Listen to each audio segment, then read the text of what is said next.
Temperatures on this Thursday around 62 degrees. Tonight, chances of more showers, even a storm. Lows in the upper 40s. Friday, showers and storms possible. Breezy, a high of 60.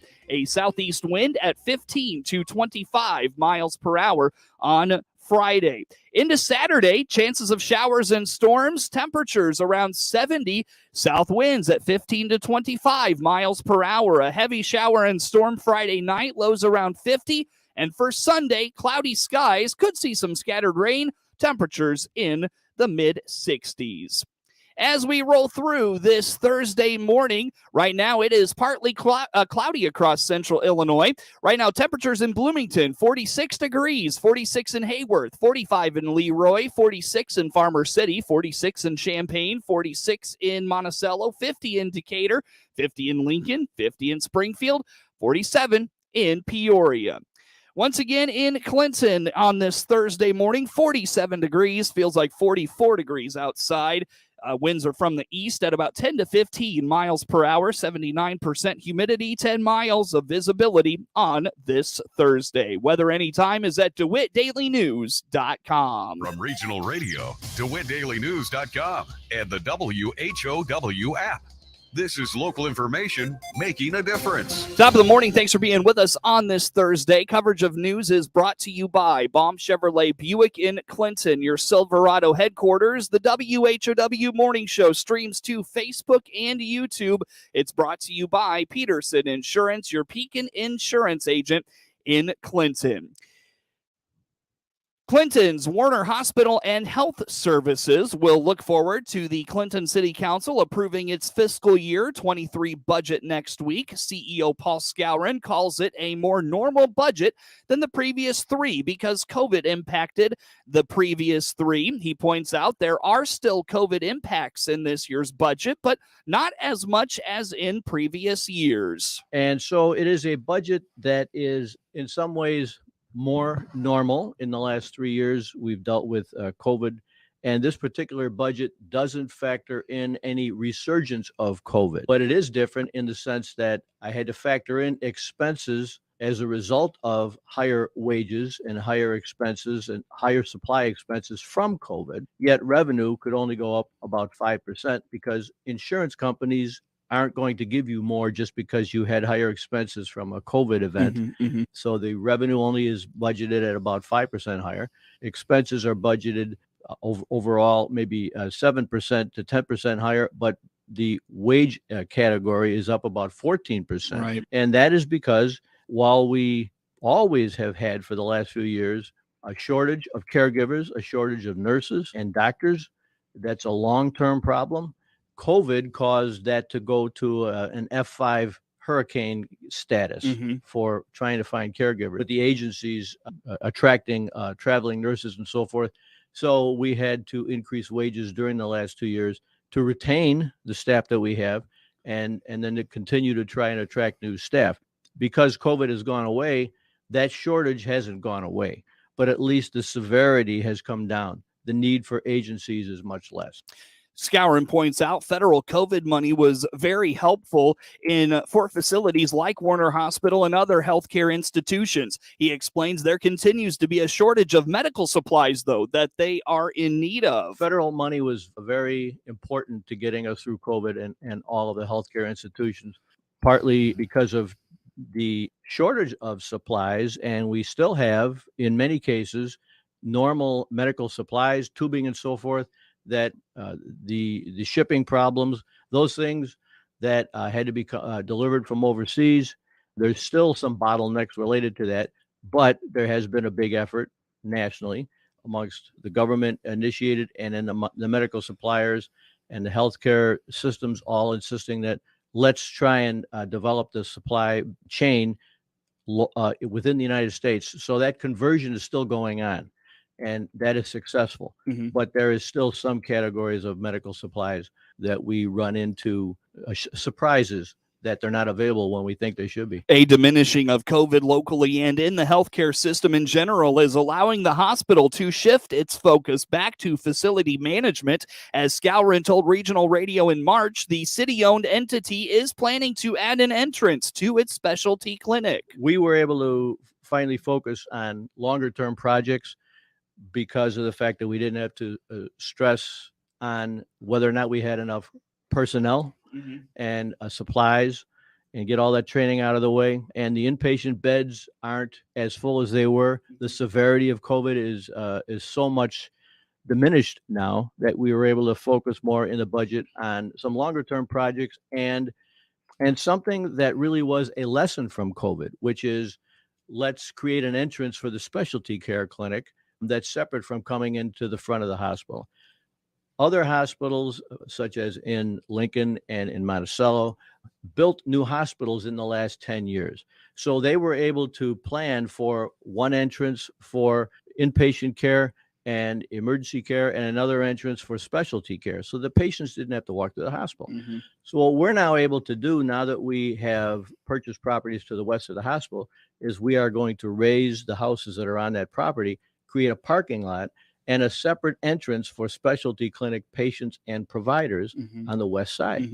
That's going to be very convenient, and it's going to be much better infection control, safer for patients. The hospital will also be focusing on their wellness center. Skowron explains this is going to build on a program that is becoming very popular within its system, focused on preventative health.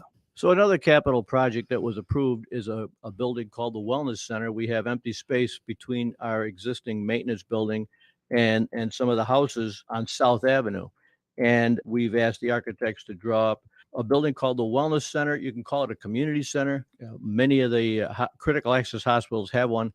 And we're using it to promote our wellness program, which is an adjunct to preventative health care within our primary care site. We belong to an accountable care organization in Illinois that promotes wellness visits, not just for Medicare patients. That's what's hot right now, because we get reimbursed for and promoting annual Medicare wellness visits, but it's also to promote amongst all ages a wellness mentality of diet and exercise, so that people don't have to come to the hospital for the chronic problems.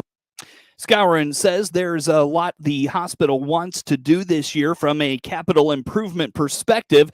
They're going to be pressed to afford and have time to do it all.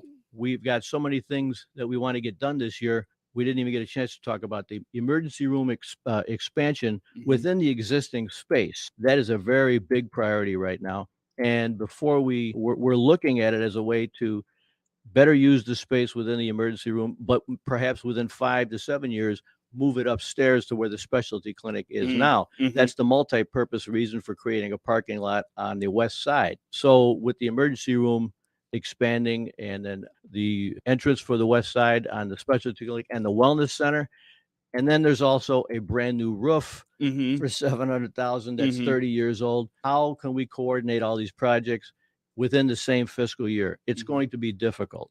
So some of them we're hoping to get done before winter.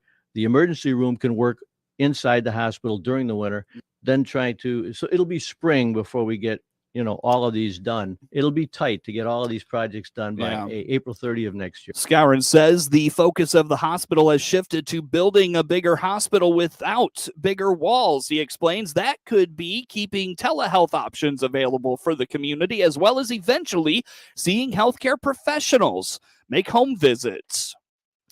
During COVID, many people started adding supplements like vitamin D, vitamin C, and others to their diets to help prevent infections. As the summer begins, many of those vitamins are readily available through natural sunlight exposure or popular summer fruits and vegetables like oranges, strawberries, and tomatoes. But Dr. Jim Lavelle, author of The Metabolic Code and clinical director of the Pro Football Hall of Fame Performance Health Program, says just because getting more sunlight or eating nutrient-rich fruits and vegetables doesn't mean we should let up on those vitamins. It's interesting, but it's very individualized. I mean, I've had people that I've tested that were from Florida and were bronze tan, and their vitamin D levels still weren't that great. So what I really recommend is, first of all, if you're on vitamin D, stay with it. But what would be great for someone to do is take their vitamin D level. And, hey, I've been out in the sun. I'm in the summer. I'm enjoying it. It's July. I've had 2 months of sun. Where's my vitamin D level at with the vitamin D I'm taking? Am I in range? Am I out of range? Because people have different capacity. It's just people make vitamin D differently under sunshine. I know that sounds strange, but I've seen it for the last 30 years that I've tested for vitamin D. And then, of course, take it again in the dead of winter when you're taking your vitamin D. You're in central Illinois. I used to live in Ohio. It gets kind of gloomy for about 3 to 4 months, right? Mm-hmm. It's kind of gray. There's the sun. Once in a while you see the sun and, you think, oh my God, there is a sun. It's easy to get a vitamin D tested. You can get a kit where you could stick your finger. You could do it yourself. You can go to your doctor and get it done. But that way you kind of get an idea of, well, what do I really need? Because I think that's the key thing to understand is, where are you at, especially with vitamin D? Because I've had some people taking too much vitamin D, right? They're all worried about what's happened over the last few years, and they come in and, the vitamin D levels are way out of range, right? Too high. And in general, if you're taking 5,000 units a day, and I usually tell people do 5,000 units 5 days a week, get your vitamin D level checked, and then you can figure it out. Dr. Lavelle says during the summer, you do not want to drop off on those vitamin C supplements because the body doesn't produce vitamin C like it does other things. He points out vitamin C is also vital to other bodily functions aside from warding off viruses. Well, no, that's one you have to take because your body really doesn't make vitamin C very well. So you have to get it either from your diet. And a lot of times people go, I'll drink a glass of orange juice. Well, yeah, other than the fact that that's got a lot of sugar in it. People taking 500 milligrams of vitamin C a day because you need vitamin C for healthy collagen, healthy ligaments. Your adrenal glands, which are responsible for making, cortisol and adrenaline and noradrenaline, your gland, they need vitamin C. So vitamin C is one of those essential nutrients that not only does it help your immune system, it helps hundreds of other metabolic activities in your body that promote building, healthy tissues like collagen, ligaments, and once again, helps you with stress response. So, I think stay with the vitamin C. Seasonal affective disorder symptoms often are suppressed or go away during the summer, but Dr. Lavelle says that doesn't mean stress goes away altogether. He continues to encourage adaptogens like ashwagandha and rhodiola to manage stress. Well, I'm a big fan of using adaptogens. And adaptogens are herbs that help your body cope with stress and help you to be it. Because, look, here's the thing. When you're losing energy, when you're feeling fatigued, typically it could be a lot of other reasons. That's a whole other show, right? But a lot of times it's just because you're under chronic stress. And your brain starts to say, slow down, basically. It puts the brake pedal on. And now all of a sudden you're starting to feel fatigued. I'm not thinking as clear. I'm getting that midday drop in energy between 1 and 3 p.m., and so adaptogens are herbs, and they're the most valuable herbs in every culture since, herbal medicine's been recorded, right? So things like ashwagandha, which, is a real big popular herb now as an adaptogen, helps you to feel more resilient and energetic. Rhodiola, Rhodiolia, rhodiola. That one is great to take prior to exercise because it actually helps improve performance. It helps keep your heart rate down, but it also helps people's memory and cognition. There's a lot of times that what people are feeling is, hey, yeah, I'm kind of tired. I'm not focusing quite as good as I could. And I think this is, rhodiola is one of those, herbs that people are going to hear more and more about. The classic one, of course, was ginseng. Mm-hmm. And so any of those, I would recommend if you've got an active lifestyle, you're walking, you're under a lot of stress, it helps protect your body from the ravages of chronic stress. Because what happens is under chronic stress, your body can start to break down. And everybody's got a different tipping point. The straw that breaks the camel's back. So why not protect your body against that, circuit breaker being flipped. When you're under chronic stress, it'll help keep your energy and keep your focus. Dr. Lavelle says the benefits of these supplements are maximized when you exercise regularly and eat right at the same time. It's 21 minutes after the hour here on this Thursday morning. Coverage of the morning show streams to Facebook and YouTube. It's brought to you by Peterson Insurance, your Pekin Insurance agent in Clinton. Also, news brought to you by Baum Chevrolet Buick in Clinton, your Silverado headquarters. Plenty more to get to coming up on the WHOW Morning Show. New trucks and SUVs are coming here at Baum Chevrolet Buick in Clinton. This is Scott Baum. Yes, we have new inventory arriving, and you can see what will arrive right on our website. Just click on the pre-order and reserve tab. From there, you will find vehicles in transit and vehicles in production. Or just call our sales staff and we'll help. Find Silverados, Equinoxes, Blazers, including Tahoes and Suburbans, as well as our complete Buick line of SUVs. BaumChevyBuick.com. Right from the start. 22 minutes after the hour this morning. Again, I'm Seth Lawrence with you folks today for this expanded local newscast. Caterpillar Inc. Thursday reported first quarter earnings of $1.54 billion. The Deerfield-based company says it had a profit of $2.86 per share. Earnings adjusted for restructuring costs came to $2.88 per share. The construction equipment company posted revenue of $13.59 billion in the period, which also topped Wall Street's expectations. The results surpassed street expectations. The average estimate of 11 analysts surveyed by Zacks Investment Research was for $2.66 per share. The 8 analysts surveyed by Zacks expected $13.5 billion of revenue. Caterpillar shares have increased 3.5% since the beginning of the year, while the S&P 500 index has fallen 12%. The stock has decreased 7% in the last 12 months. Governor J.B. Pritzker is celebrating the winner of the 2022 Illinois Manufacturers Association's Makers Madness competition. The contest asked residents to vote for the coolest product made in Illinois. It started with more than 400 homegrown products and was whittled down to 4 finalists, with the Rivian R1T electric pickup truck taking home the top prize, says the governor. I couldn't think of a more fitting winner for Illinois and for this award because this company has really established itself as a national leader in its industry. It's really an honor to present this award to Rivian with all of their innovation and leadership and commitment to our state. Rivian's Illinois plant is located in Normal. Other finalists include General Mills Fruit by the Foot, and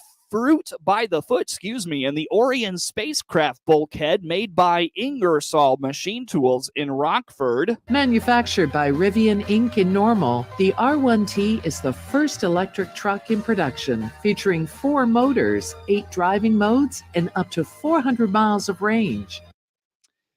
The truck beat out more than 400 unique homegrown products, including, again, GM's Fruit by the Foot and Friedman's fold-away camper table. Illinois isn't alone in the struggle to find teachers, but lawmakers are trying to take steps to ease the shortage.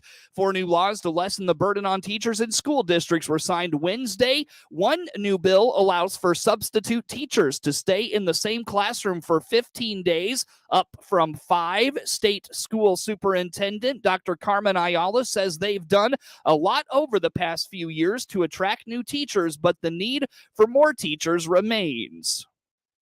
Our schools still have 2,100 unfilled positions across the state. These vacancies are concentrated in hard-to-staff schools and subjects. Our low-income, bilingual, and special education students have the least access to the teachers they need to grow and thrive. We also have a severe shortage of substitute teachers, as was noted, and need an additional 2,400 paraprofessionals. She says the state has attracted 5,600 new teachers in the past year. Analysts are having once again to boost their forecasts on this year's food price inflation. Gary Crawford has the story. Back in January, Agriculture Department economist Matt McLaughlin was forecasting that retail food price inflation this year would finally cool down from the 3.5% increases we saw in 2020 and also in 21. And he was projecting food price hikes this year that would run only between 1.5 and 2.5%. But that projection of 4 months ago is, as we say, out the window. I guess I should have opened that window first. Yeah. Anyway, Matt, your new forecasts for 2022 food price inflation are far removed from what everybody was projecting just a few months ago. So why don't you give us the current thinking, the latest forecast for all food that's sort of taken together with grocery store food and eating out food. And then, if you will, split that out between food bought at the grocery store, so-called food at home, and then food away from home. For all food, we're looking at price increases between 5 and 6%. For food at home, we're also looking at a 5 to 6% price increase. Food away from home, we did not adjust this past month, is projected to be between 5.5 and 6.5%. A far cry from the 2% or so increases that folks were expecting earlier in the year, but it's not your fault, Matt, not Matt's fault. A lot of stuff has happened over the last few months, stuff nobody saw coming, right? We have somewhere in the double digits of gasoline and other fuel price increases. The conflict going on in Ukraine, which is contributing to higher wheat, higher flour, and higher downstream prices. We have an outbreak of highly pathogenic avian influenza, but that specifically affects the prices of poultry meat and eggs. Yes, millions of chickens that have this bird flu or are in infected flocks are having to be destroyed to control the spread of this avian flu virus. But there are other things driving up the price of food. The feed given to livestock is costing a lot more this year. Same for fertilizers and other farm chemicals. Plus, and this is a biggie, the cost of hiring people into food processing centers has gotten a lot more expensive. So let's run down some of the food price hikes you're expecting for this year. Of course, meat prices have been going up for a couple of years now. What can we shoppers expect this year on average for those? For beef and veal, we're looking at a 6 to 7% price increase. Pork, we're looking at a 4 to 5% price increase. For poultry, we're looking at a 7.5 to 8.5 projected price increase. Matt says we're likely to pay 6 to 7% more this year for eggs, dairy products, fresh fruit, and cereal and bakery products. Now, Matt, I bet you do get, for me, you always get it, some good natured ribbing about how you've had to adjust these forecasts, right? Yeah, it's a interesting time to be in food price forecasting, I'll say that. Yes, it is. Interesting time for food shoppers, too. Gary Crawford reporting for the U.S. Department of Agriculture. It is 29 minutes after the hour here on this Thursday morning. Coverage of news is brought to you by Baum Chevrolet Buick in Clinton, your Silverado headquarters, and the WHOW Morning Show streams to Facebook and YouTube. It's brought to you by Peterson Insurance, your Pekin Insurance agent in Clinton.